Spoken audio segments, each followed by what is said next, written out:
వీడియోలో క్యూఆర్ కోడ్ను స్కాన్ చేసి సెల్ఫీని ఎలా అప్లోడ్ చేయాలో చూద్దాం.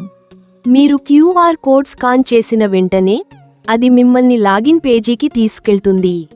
లాగిన్ పేజీలో మీ మొబైల్ నంబర్ లేదా ఈమెయిల్ నమోదు చేసి లాగిన్ అవ్వండి.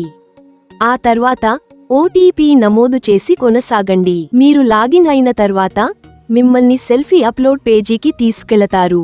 మీ సెల్ఫీని అప్లోడ్ చేయడానికి కెమెరా ఐకాన్పై క్లిక్ చేయండి. ఇలాంటిది కెమెరా ఎర్రర్ చూపిస్తే అర్థం మనం కెమెరా అనుమతిని ఆన్ చేయలేదు అన్నమాట. దీనిని పరిష్కరించడానికి పై భాగంలో ఉన్న 2 గీతలపై క్లిక్ చేసి కెమెరా అనుమతిని ప్రారంభించండి. తర్వాత పేజీని రిఫ్రెష్ చేయండి. ఇప్పుడు మీరు కెమెరా ఐకాన్పై క్లిక్ చేస్తే మీ సెల్ఫీని అప్లోడ్ చేయగలరు. తర్వాత మీ సెల్ఫీని అప్లోడ్ చేయడానికి టేక్ ఎ సెల్ఫీ బటన్పై క్లిక్ చేయండి. అప్లోడ్ పూర్తయిన తర్వాత క్రింద ఒక సందేశం కనిపిస్తుంది. Our AI engine is currently locating your photos.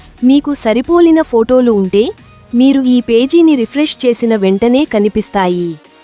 వెంటనే కనిపించకపోతే కొంతసేపు వేచి ఉండండి. మీరు మీ వాట్సాప్లో ఒక సందేశం పొందుతారు.